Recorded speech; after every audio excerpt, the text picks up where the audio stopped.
હમણાં દીકરાઓ પ્રાર્થના લઈને આવ્યા હતા. 5 ઘાટી, 4 ઘાટી નાની નાની હતી, 5મી ઘાટી મોટી હતી. આરમાં ઇન્ડિકેશન એવું કરેલું.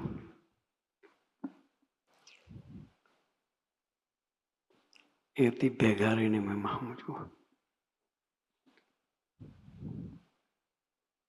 ભેગા રહીને મહિમા સમજો 5મી ઘાટી છે. આ વસ્તુનો ખ્યાલ આ દીકરાઓને આવ્યો. વસ્તુ નાની નથી, અઘરી છે. છતાં સંકલ્પ છે કે અરસપરસ મહિમા સમજીને ખોવાઈ જવું છે.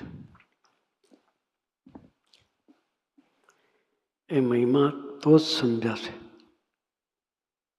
પેલા સ્વામીજીનો મહિમા જીવમાં હશે તો એનો મહિમા આપણા જીવમાં હશે તો આ બધાનો સમજાશે. કે મહિમા સમજવા 5મી ઘાટી છે. એટલે આપણે પેલો એના મહિમા માટે પૂછે.